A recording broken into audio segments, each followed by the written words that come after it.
Hello, I hope you're all well. Today I thought I would just sit down and have quite an informal chat about something that has been on my mind and that I think quite a few of you will relate to or will also kind of have thought about yourselves. Today I want to talk about classics and how we read classics or how we approach reading classics, because my channel is kind of classic aligned. I think a lot of my content tends to be about reading classics, and because of this, ever since I started my channel, I've had one question that has constantly popped up in any video I filmed, which is, how do I start reading classics? What classics should I start with? Is it hard to read classics? How can I read more classics? How do I make myself like reading classics? At the heart of all these questions is an insecurity. There's a fear that you're not approaching it in the right way. You're not reading the right book, or you're not reading the right author at the right time, or you should read Dickens before you should read Collins. There's a particular type of way to read the Austen novels. There is a real feeling of you're going to get something wrong. One reason for this is obviously we associate classics with academia. There is a certain kind of tick-boxiness about reading classics, which I totally fell in for, because I started reading classics because I wanted to be clever. I wanted to read the books that were mentioned in films. I wanted to watch, the novels that then became the period dramas. I wanted to be able to sit in my English class and feel clever and ultimately become well-read. What does it mean to be well-read?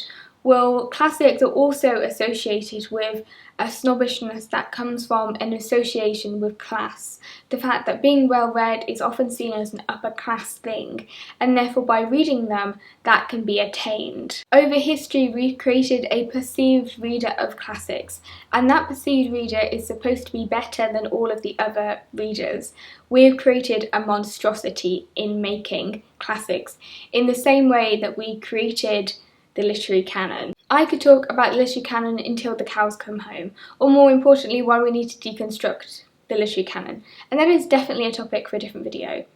But again, whenever these questions pop up to me, to get back to the point of the video, whenever these questions pop up, I always think, well, maybe I should just sit there, I'll recommend some of my favourite classics.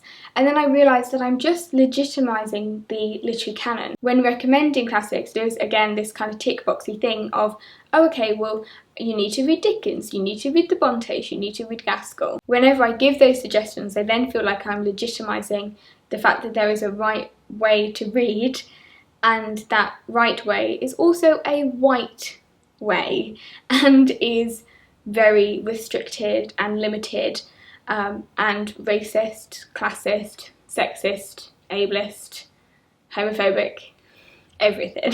I'm not saying that we get rid of the literary canon. I'm not asking you to throw away Dickens, even though there are some reasons that we could throw away Dickens, but it's about looking at the writers who were just not included historically, and are still not included in terms of books that we consider classics. Because we have this set hierarchy with classics, I always think the way we approach them is wrong, because we feel like there is a list of authors that we have to read, and if we read outside of that, we suddenly are no longer reading classics.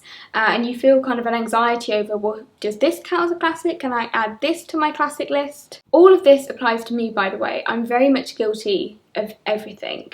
Sometimes I think, I haven't read much Dickens. In fact, I've hardly read any Dickens. Sometimes I challenge myself and say, do you want to read Dickens because you're just excited for Bleak House? Or do you want to read Dickens because you feel like you need to read Dickens? Because you feel like you can't comment on Victorian literature, you can't comment on different novels unless you've read Dickens, because he's such a staple of that era. We've created so many barriers and tick boxes and things that you have to do before you can pass go and collect £100 or whatever it is. I know that the love of my life, academia, has a lot to do with this. And don't get me wrong, I actually do like reading around the subject. But sometimes I wonder if the way we approach classics actually ruins the enjoyment.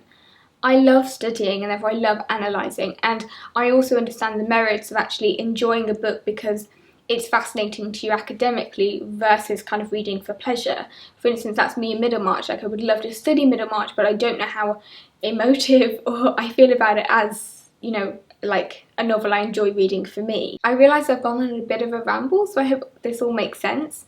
But a comment that I've also been getting recently, and actually this comment is one of my bugbears, and it kind of links back to how we approach reading classics wrong, if that makes sense, in my opinion. And this comment is when I've said, I'm really looking forward to read this classic, for instance, and someone's replied going, don't read that one, you should read this one, it's much better. And sometimes it will happen to other people in my comments where they've said, these are the classics that I'm really looking forward to, and someone will reply, be like, oh no, don't start with that one, you should really start with this one. But the more I've seen these comments, the more it made me think about that approach to reading classics, that there's a right way to read them. And also the fact that with classics, enjoyment just seems to go out of the window. When I see these comments, I always want to reply and say, you've missed out here. You've missed the reason that I've picked this book. And that is because it appeals to me, because the blurb sounds like something I would enjoy. We all have preferences and things we love to read in novels. We all have settings and themes and maybe character motivations that we pick out from a novel that we think, that sounds like something I would enjoy. When I was thinking about this and these kind of comments, I was thinking about how I pick books, and that is, by going to a bookshop, picking a book off the shelf and reading the blurb. And within reading the blurb, or a couple of seconds really, I'll know whether I want to read it or if it sounds like something I would enjoy. Sometimes, of course, the books that you think you won't enjoy actually become your favourite novels. There's always going to be cases like that. I think the problem with classics is that there's so much weight attached to them. You don't feel like you do just go to a bookshop and pick it off the shelf as if it's, a quirky debut. When you pick up Wuthering Heights that it's got a certain weight attached to it because, this has been a novel that's been loved for centuries, generations. You're almost told to love it before you do love it. There's an expectation that even if you don't love it, you have to admire it because it's a classic and it's been determined by people greater than you, older than you, more superior to you, that if you don't like it, you obviously are inferior, or if you don't like it, you just haven't understood it and therefore should read it again, which sometimes, when people say to me they don't like Mrs. Dalloway, I'm like, maybe go back and read it again. But I also have to understand that not every novel is going to be everybody's cup of tea. Reading should be about enjoyment. It should be about having a good time. It should be something that's pleasurable. It should be something that you look forward to. It shouldn't necessarily be a slog. We all have these really personal reasons, and I just think with classics they get thrown out the window because, again, it's not about enjoyment. So from now on, whenever anybody asks me where should I start with classics, I'm going to say, where do you want to start with classics? What are you interested in? What settings do you like? Do you like horror novels? Do you like romance novels? What is it about reading that sparks your interest? Why do you like to read? Alongside the anxiety about where we start with classics, which kind of quota we have to fill in, I also feel like there's an anxiety with how we read classics and whether we struggle with them. You should read classics in the way that you feel comfortable reading them. The language may be a bit more challenging. Things might not make more sense. The way I've always done it with whatever book I was reading was to just keep on reading because everything always seems to fall into place. I understand there's a worry when you feel like you have to understand every word, every sentence.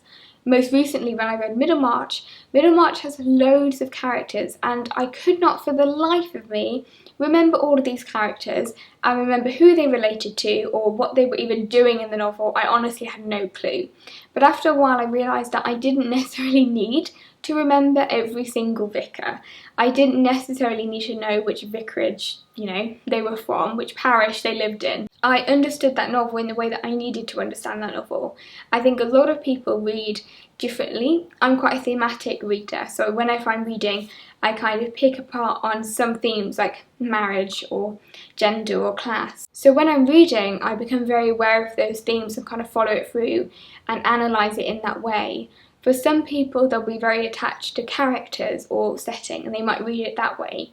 It is truly about what interests you, and that's why, again, enjoyment, pleasure is central to why we read anything and also why we will understand classics all very differently. Within classics, like a lot of literature, there's also a weird hierarchy with different types of literature. Like if you've only ever read I don't know, the short stories of Charles Dickens, but you've never read Bleak House or David Copperfield, there's a slight feeling of you haven't quite done it right. But ultimately, you just need to do what you want to do. And, we're all going to die. It doesn't matter if you've read the entire works of Shakespeare, because we're all equal in the grave. I'm also aware this doesn't break down the problems we have with the canon and the reasons we should deconstruct the canon. But in my own YouTube comments at least, I am going to make a bit more of an effort to really talk about why I've picked certain classics rather than just because I felt like I should do. Or when people ask me where to start, I need to put that question back to them rather than just saying the Brontes, Gaskell, Woolf, Forster. I hope you enjoyed this chatty video and that it gave you something to think about. And if you want to read classics, start where you want to start, and I can't wait to have those discussions with you when you find that book that really speaks to you. Thank you for watching, and I'll see you again in another bookish video.